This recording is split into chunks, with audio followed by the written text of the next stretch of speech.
One of my first lessons of Go Where the Love is in 2019. I disclosed to two of my closest friends, literally in the car. Two of them were with me. One was in the front seat passenger and one was in the back. I told them that 2 weeks prior to that I almost committed suicide. And in that moment, it got quiet, and out of nowhere, they just bust out laughing. I even disclosed to them details like wine, pills, feeling dead inside.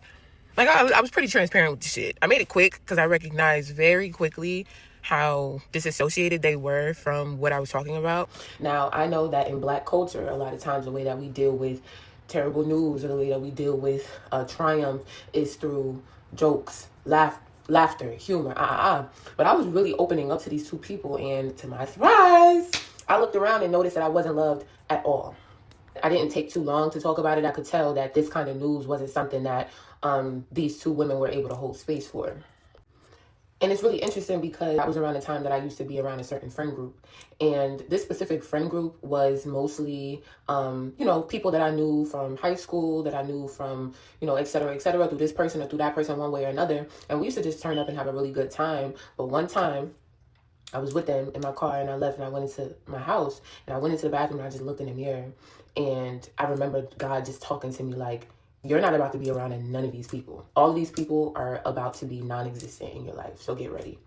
And I want to say a week after that, I was in the car and I was talking to some of those people. And I remember telling them like, yeah, I'm going to need to take some time to myself because I recognized that I wasn't being nourished properly, nor was I nourishing myself properly. I found that I was pouring a lot of my energy into these people and into these friendships that weren't necessarily focused on the kind of things that I was focused on or that I was noticing that I was pivoting towards. So one, you got friends laughing at me because I'm telling them I attempted to commit suicide or I was about to attempt to commit suicide. You have other friends that just want to turn up, right? I'm around people that are not nourishing my soul. And so go where the love is home. Going where the love is inward. Going where the love is being with you, being with God.